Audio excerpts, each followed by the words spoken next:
Let's hold up for number 1, T or F. Everybody hold up. I need to see 6 letters. I see 5 letters. There we go. Everybody says false. That's great. What should this be instead of x to the 12? To be x to the 7. Wonderful. Number 2, T or F. Okay, I see agreement. 6 T's. Super. Number 3, T or F.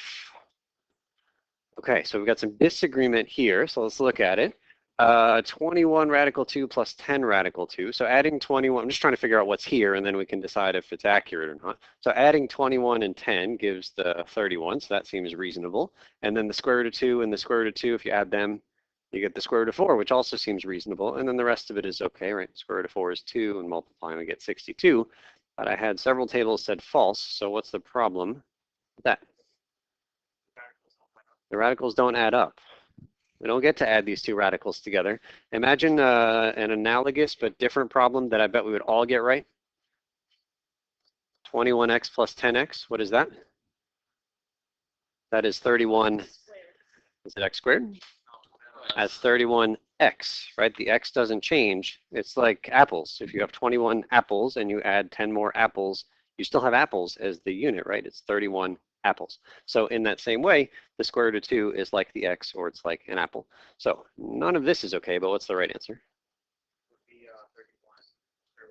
31 square root of 2. Stop, right? We don't touch that square root of 2. Okay, number 4, T or F. Okay, so we decided this one was false. Okay, number 4, T or F.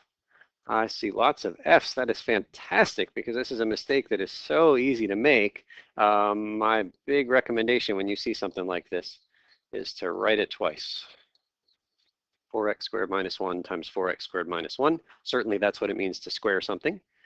And as soon as it's written there twice, then maybe you've got some way, you know, like some of you think about FOIL, some of you think about, what am I doing here? Some of you think about lobster claws. Right, so we got that one and that one. Lobster claw there.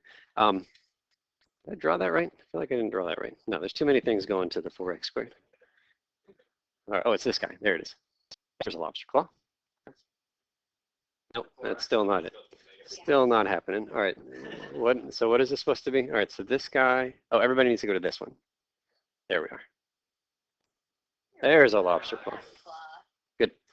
Okay, and so when you either FOIL or double distribute or lobster claw or whatever you call it, 16x squared for sure, plus 1 for sure. So those two were right. They were just missing the outer and inner terms. When you smush them together, what do you get? Oh, that's not a squared. It's 4. Outer and inner terms, what do we get? Negative 8x squared. That's what it should be. It's that middle term that's so easy to miss. Really tempting to just square everything in the parentheses, but no good. Okay, good. So we're all right on that one. That was a false. 5, T or F, hold it up. Okay, so it looks like lots of T's here, right? So we divide the 24 and negative 2, and we get negative 12. And then we know the property here with these powers. We subtract them. The only tricky thing is you got to put it in the best spot. And so how do we know that the x cubed, right? I see x squared and x to the 5th. Why did the x cubed end up on the bottom and not the top?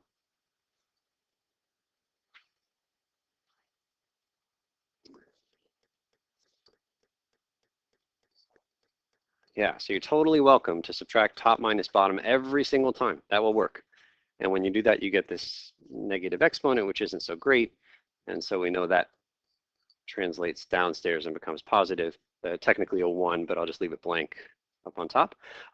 Another way to think about that, for me, whenever I subtract, I always subtract in the order that gives me a positive number because I'm not as good with negative numbers as I am with positives. So for me, I see 2 minus 5. No, that's no good. I do 5 minus 2, but I'm going to put those 3 x's wherever there were more of them, right? So x cubed ends up on the bottom because 5 is bigger than 2, and the 5 was on the bottom.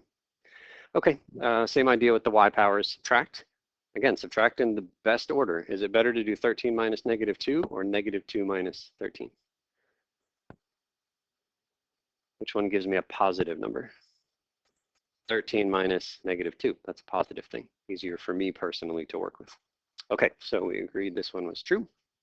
Number 6 was the trickiest one. I'm not going to ask for T's and F's because I think not every group got to some place where they they could determine if this was true or false. So we'll do this one together.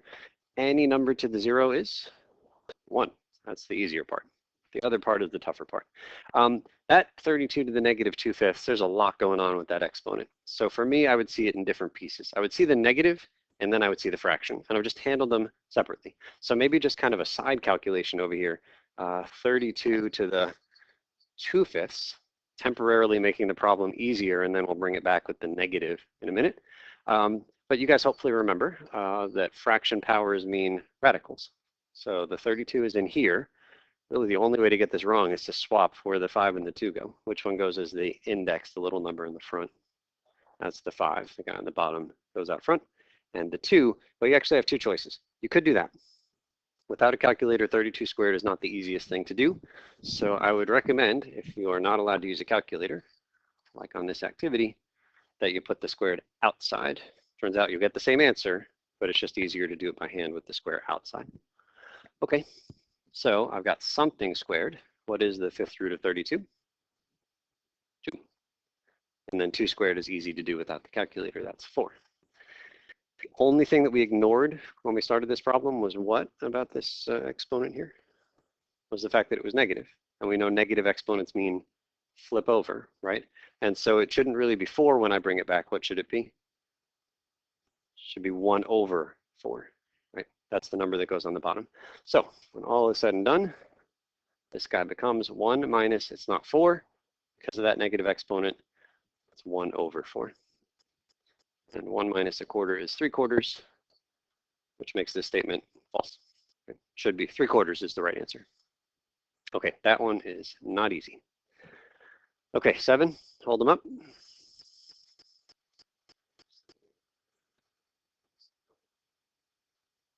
Okay, yep, we got lots of trues there. That's all good.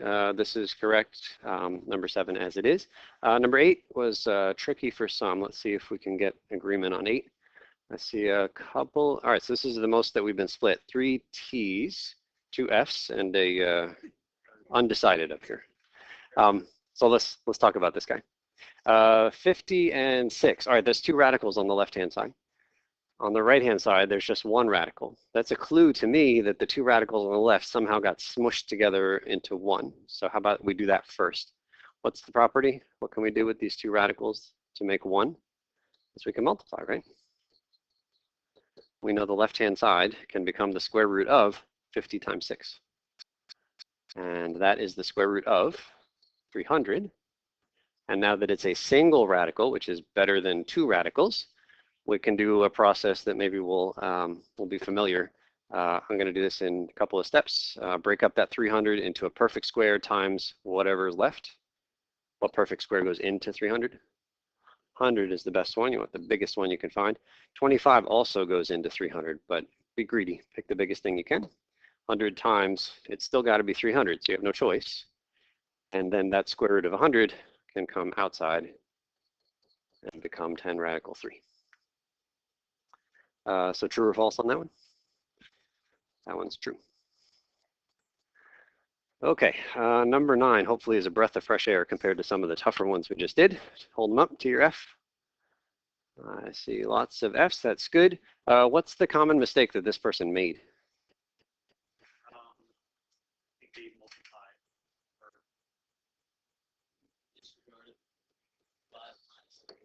Yeah, this issue right here, that minus sign comes in and changes everything in the parentheses. And it's so easy to miss that, right? 3x minus 4x, that's correct, is negative 1x. But it's really easy to just say, oh, positive 5, negative 7, negative 2. But it's wrong. That's not really a negative 7. What is it really? That's really a positive 7. So this one is false. And it should have been negative x plus 12. That would have been right. Okay, 10, hold them up. Okay, we got most of the agreement here. So this table in the front, what didn't we like about this one? I just did it. I'm not sure what they got, but I distributed. Yeah, so did you agree? Did you disagree with one of these 3 things on the right-hand side? Yeah, I disagreed with the minus 10x. Yeah, that's the commonplace. So let's do the outers here. We get 4x times -3 is -12x. And then the inners is a +1 times +2x is a +2x. So I think in this case actually works out okay. So it should be a -10x in the middle. So this one is true. And then finally 11, let's hold up. Not everybody had a chance to confirm with your neighbors. All right, so we got mostly, what do you have there? All right, so we actually are kind of split here, 4 falses and 2 trues. I'll say that this is another real common error. This one here is false. My best guess is that the person canceled these x's right here, which seems perfectly legitimate. X on top, X on the bottom, we crossed them off. Yeah. Yeah, we can't just cancel the x in the bottom with one of the terms on the top. That x in the bottom is also underneath the x squared. It's underneath both. And so there are a couple of ways to handle this. I'll just show one of them here. So this one is false. One technique, whenever you see several terms on the top and a single term on the bottom, is to just split it into different fractions. So the denominator is x for both of them, x squared here, 5x here, splitting the one fraction into 2. So that's legal, because after all, if I gave you this blue thing and I said add it together, you'd say, oh, super, same denominator, I can just smush together and make the one fraction we started with, right? And so in this case, yeah, you can cancel some x's. So for sure, that is a +5. That wasn't the problem. But what do you get when you cancel the x squared over x? You get just x. So it should have been x + 5, not x squared + 5. Okay, so good work on that. For what it's worth, again, I know that many of us have not looked at math in like 3 months. I'm very sorry to hear that. It must have been a terrible summer for you if that describes you. So there might be some rust happening here. Also, the material that we just went through covers a wide variety of topics from maybe your previous algebra class. This wasn't like one specific week in your last class. This is a bunch from the whole semester. So if your brain is spinning a little bit here, that's okay, because this is such a wide range of topics here. All right, so we're going to go to the next page, which for some of you might look exactly like the first page. If that's the case, go to the page after that. It says teaching demo at the top.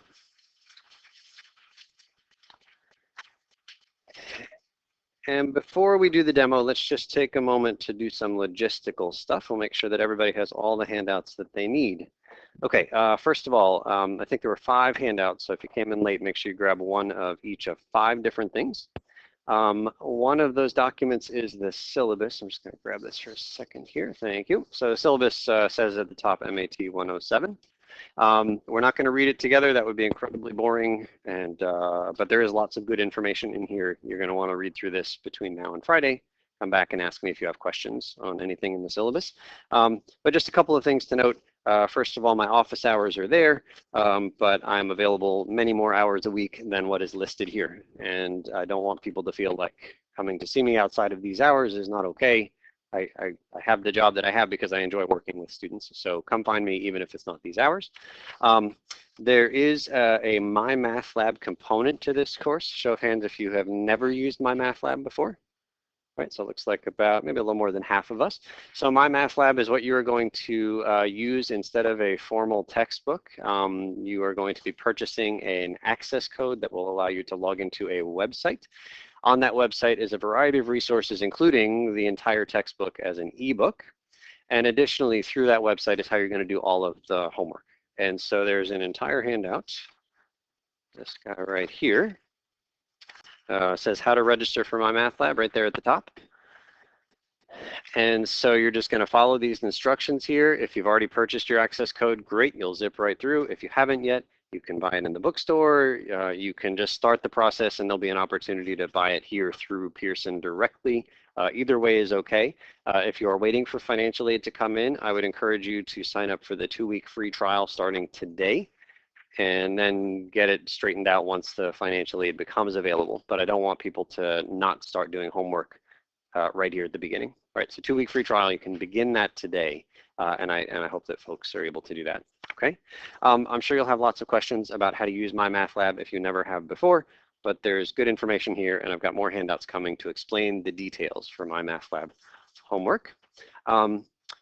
The other thing I want to point to on the syllabus is on the back of that syllabus, you see this grid, the calendar.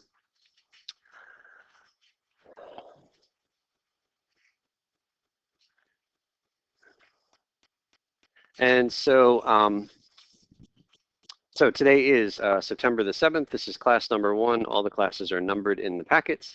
We are covering 5 sections in your textbook, P2 to P6. The P stands for prerequisite stuff, so that's why there's a lot. It's supposed to be a review of a lot of your algebra past. So when you go to My Math Lab, you're going to find a homework assignment that says homework number 1. It is not very creatively named, but it should be pretty easy to figure out where you are, okay? Guess what Friday's homework assignment is called? Homework 2. See, I don't even need to be here. You could just teach the whole class. This is great. So you're just going to do the relevant homework. Rule of thumb, homework is due at the start of the next class. So today's homework is going to be due at 12:59 p.m. on Friday, right before our class starts. That said, I know that some of us are going to have some technical issues logging into My Math Lab. And so today's homework is actually not going to be due for a full week. It's going to be due Wednesday at 1 p.m. Not because I want you to take that long to do it, but just because I don't want people to start getting lateness penalties just for technical reasons, okay? So rule of thumb, always due at the start of the next class, but the first few assignments are going to be due on Wednesday at 1 p.m. just to give folks a chance to figure things out, all right? Okay, you'll notice here in the column C, there's some projects coming up. We'll talk about those. There's a quiz on September 21st. There's a test on September 28th. Lots of stuff on this calendar. We'll get comfortable with it. We'll look at it at the start of most of our classes. I know it's quite early and I've thrown a lot at you. Any questions at this moment? Okay, just a couple of other handouts to talk about.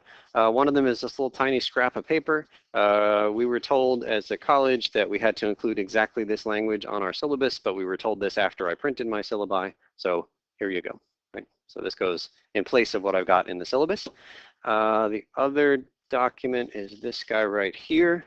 So the Math Studio is this room right across the hall. For folks who are new to GCC, I will explain. It's a place where you can go and do your math homework. There are computers there, there's a printer there, there are textbooks there. And you're gonna work with maybe your classmates, and maybe from another section. You're welcome to work with whoever you want when you're doing the homework. The Math Studio is covered by math faculty members a lot of the day, and they are there to answer any math questions that you might have. And this right here is the schedule of coverage. And so, for example, before our class on today's Wednesday, you could see that Abriel was there 11:30 until 1. And it looks like there's going to be somebody there right before, in the hour before our class, noon until 1, there's going to be somebody covering the Math Studio every Monday, Wednesday, Friday. So maybe a good plan, if you can swing it in terms of your schedule, is you do all your homework, you come in because you've got a couple of questions that didn't get answered in the homework, and you get them answered there with the help of some math faculty member, okay? All right, so I think that's all the logistical stuff. Thank you for bearing with me on that. All right, so let us come back here to the top, this teaching demo. So we're going to go kind of quickly through this teaching demo because a lot of it just kind of reinforces some of the stuff from that big chart you filled in with your neighbors. So we're not going to go in as much detail. This first part here, so we'll do this together and then you guys will do an activity with your neighbors. So 64x to the 300, y to the 600, all raised to the 1/3. So first property that we need to use is to take that 1/3 power and bring it into every single factor in the parentheses. So I'm going to write this 64 to the 1/3 and x to the 300 to the 1/3 and y to the 600 to the 1/3. And I really think it's important to do that step because I'm guessing a lot of us recognize, oh, I'm supposed to do 1/3 of 300 and 1/3 of 600, right? We're going to end up multiplying that 1/3 times those powers. But if you do that, it's really tempting to just copy that 64 and leave it as 64 in the final answer. But that 64 is in the parentheses, and it is affected by that 1/3, just like the x and the y are. So first property is not multiply the 1/3. First property is bring the 1/3 to each factor. And now that we've done that, we can translate 64 to the 1/3. Again, I see a fraction power. I immediately think There's some radical lurking behind the scenes. 64 is here. A little number in the front, the index. Is it 1 or 3? That's the 3. Where does the 1 go? Yeah, it's the whole thing as a power, right? You can put it up there if you want. You don't need to write it at all because it's a 1, but any number besides 1, you would need to write it. And if I'm being consistent from what I did earlier, I'd put it on the outside. But it's 1, so it hardly matters. Okay, but we're not doing that for x to the 300 to the 1/3. You could write it as a radical, but we're not. We're going to use one of our little power shortcuts. It says do what to those powers? Multiply. So 300 times 1/3 is 100. Multiply those powers. Same thing for the y's. 600 times 1/3 is 200. And then all that's left is this cube root of 64, which is cube root of 64? Not quite. Square root of 64 would be that. Cube root of 64 is 4. Looking for a number times itself, 3 of them to build up to 64. And that number is 4. So we go 4x to the 100, I to the 200. That's our answer there. If the cube root of 64 is challenging to you, you're going to take advantage of some of the colorful sequences that we've got taped up by the ceiling. Looking here in the yellows, in the bottom row, what kinds of numbers are those? Those are the squares. So for example, 9 squared is 81. Going the other way, the square root of 81 is 9. Over here in green,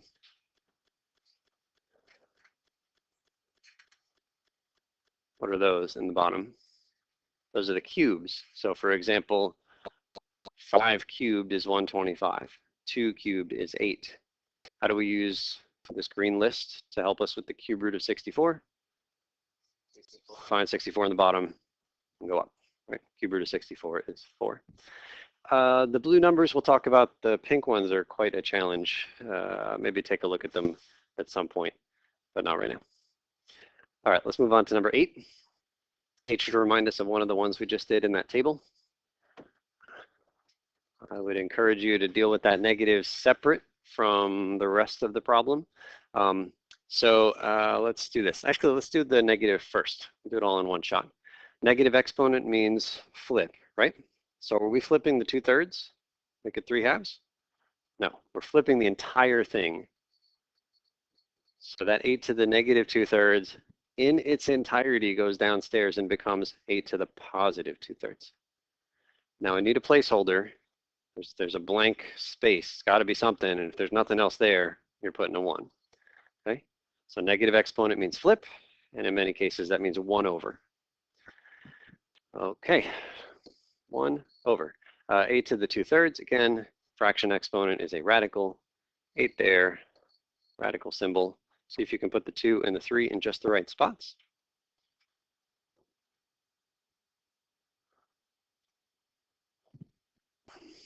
So outside is a 3, whole thing squared.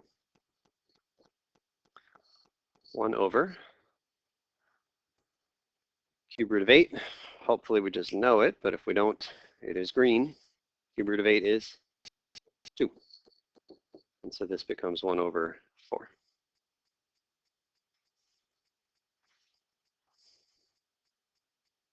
Yes? Wouldn't it become negative the whole fraction? It's really, yeah, it's really common to do that, is to take this negative exponent and say, oh, I know that means that the whole fraction becomes negative, but that's not, it's just not what a negative exponent means. If you wanted that whole thing to be negative, where would you see a negative symbol? It would be in the front of the entire thing. Undo, undo. Negative out there is the only way to make the entire thing negative. So really, really tempting. See that negative exponent and think, oh, that means something is negative. It just doesn't. It means flip over.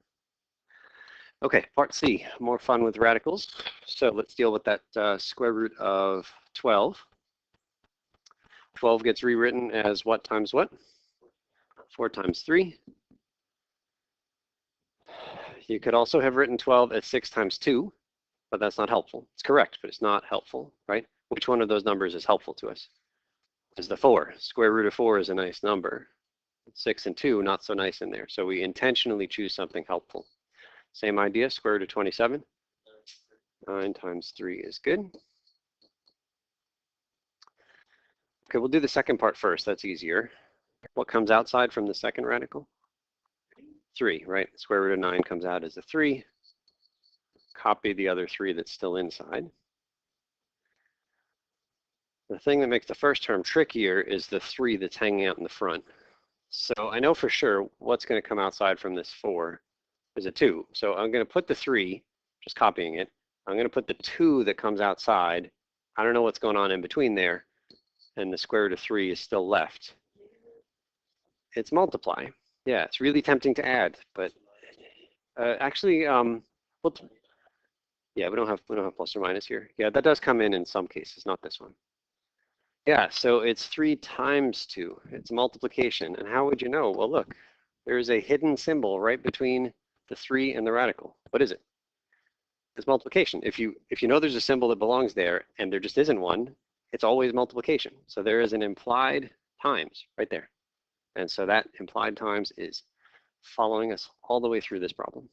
Okay, okay, so the rest of this is pretty straightforward, I think. 3 times 2 becomes 6. Square root of 3 minus, copy the 3 square root 3. And then we saw one like this before. So we combine like terms and we get 3, and then that square root of 3 gets copied. Don't change that 3. Okay, part D, factor. Factor means turn into multiplication. Currently, part D is a subtraction problem. Turns out multiplication problems are quite a bit more useful to us than addition or subtraction problems. We'll see that. But first kind of factoring to always look for, and there are many kinds of factoring, is factoring out the greatest common factor. So you're looking for the biggest thing that goes into both of these terms. So what goes into 5x cubed and also 45x? X and also 5. So we're going to bring both of them outside of big parentheses.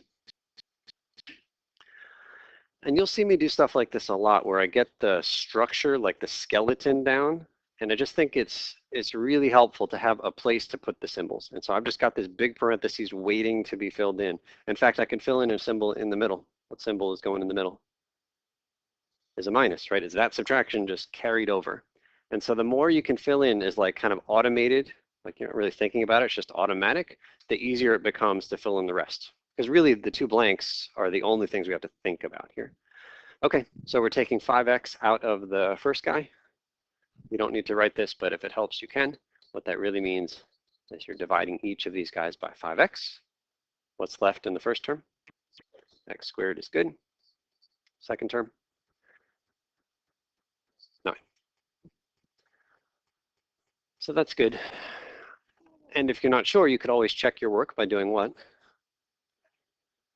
Well, we did factor, but you could multiply it back together, right? Distribute, and you'll see that indeed we get exactly where we started. Okay, so we win, except this one isn't done. Because that x squared minus 9, we can go farther. Do you have an answer there?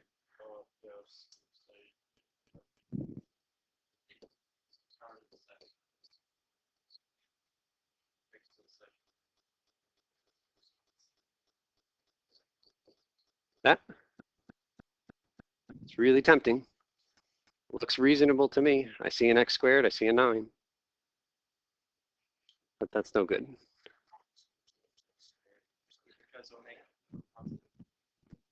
Yeah, that's one issue. That minus 3 times another minus 3 would make a positive 9. This guy, I'm really glad that we got that written up there because that reminds me an awful lot of number 4, where it seems tempting to just square everybody in the parentheses in 4, but we know we got to distribute or FOIL or lobster claw. So unfortunately, squaring 2 terms in the parentheses is kind of complicated. So we're actually after a different kind of factoring here. I'm going to, again, set up the basic skeleton. X squared minus 9 is something that we call the difference of 2 squares, or the difference of perfect squares.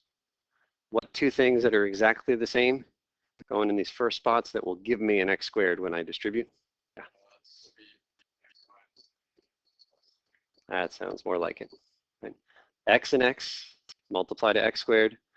3 and minus 3 multiplied to the minus 9. But if you do the outers and inners, something magical happens. Outers is 3x, inners is negative 3x, and they disappear, which is good because x squared minus 9 doesn't have a middle term in there with just an x in it. So that's it, difference of two squares. Okay, so we just tackled two kinds of factorings. First, I'll just write it down here, factoring out the greatest common factor. That was the 5x. And then over here, I abbreviate this dots difference of two squares. Part E says reduce to lowest terms. And it turns out we'll need to introduce a whole brand new factoring technique in E.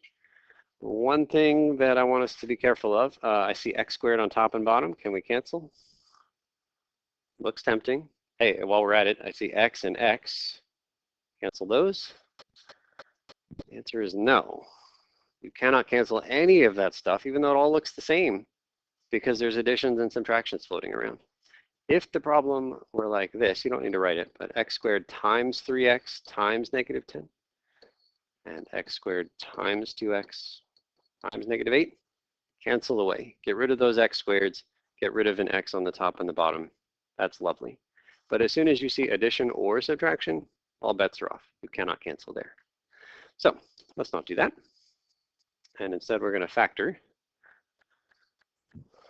So we're not going to spend really any time here with this factoring, because I know that some of us really quick with factoring stuff like that, and others need to take more time. Either way, it doesn't matter to me as long as you can get to the right answer, but I don't want us to spend our time right now doing this. I'm just going to write down the answers here.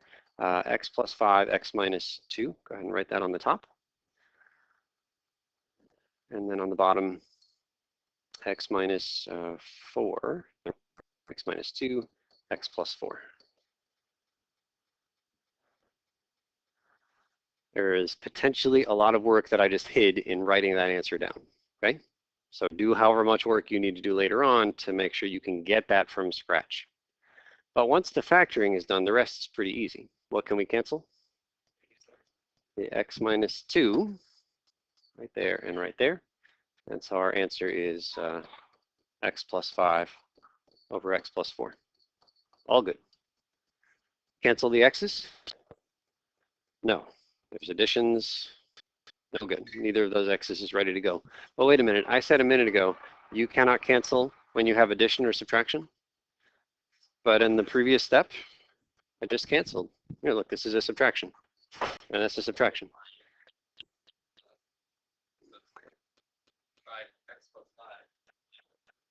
Yeah, really, this thing right here is multiplication, isn't it? It's big multiplications.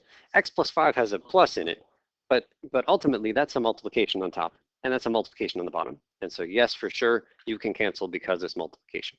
Right?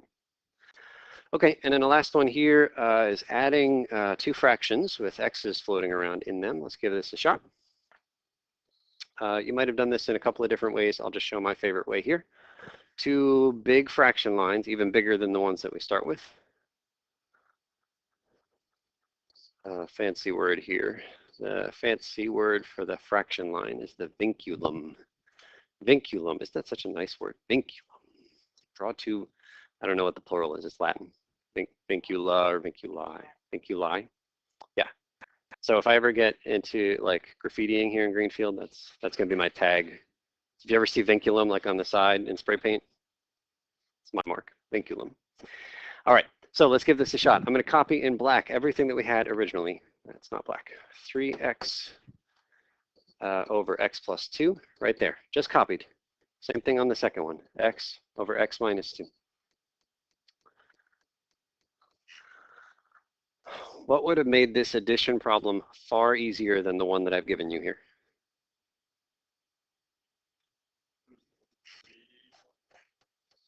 Is it the 3? Yeah, if these denominators were what, it would be really easy. If they were the same, because adding fractions with the same denominator is easy. but they're different denominators. And so we have to do work. The bulk of this problem is making these denominators the same. Let's give it a shot.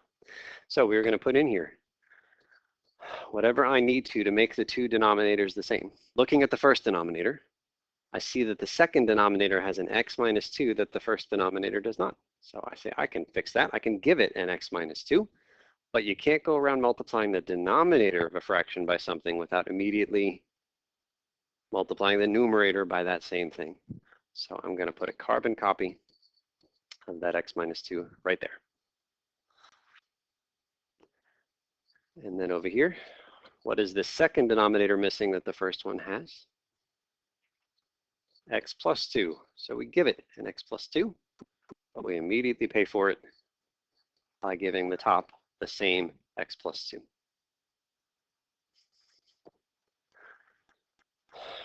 To convince you that that was legal, I could right now cancel x minus 2, yes?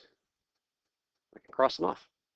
And when I do that, I go right back to the original 3x over x plus 2. So it was okay what I did because you could cross them off. But don't cross them off. You put it there to make the denominators the same. Now the denominators are exactly the same. We'll distribute upstairs.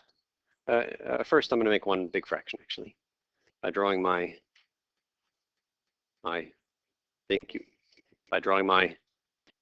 vinculum. Yeah. All right, x plus 2, x minus 2, that is the common denominator. It's the lowest common denominator. And then I'm just going to copy the numerators. 3x, x minus 2, careful with these parentheses, plus x, x plus 2.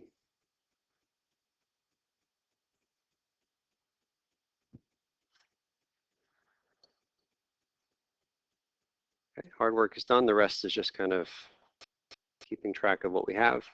So we're going to distribute this 3x into both, and we're going to distribute this x into both. So I see a 3x squared minus 6x, and then the x coming in plus x squared plus 2x. Copy that denominator. There's never any need to distribute downstairs. Just leave it as it is.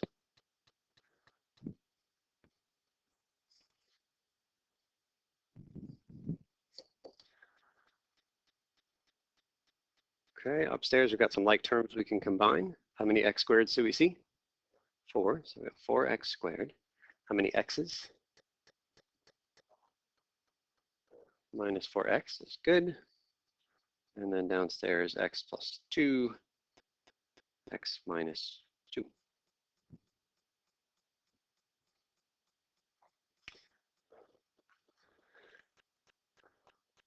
Okay, it turns out you can factor the top twice, actually, but twice?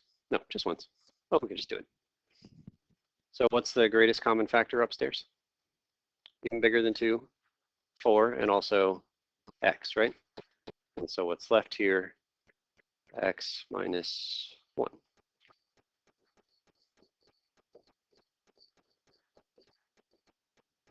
And if you could cancel, you should, but in this case, there's nothing cancelable. Horrible. What are you talking about?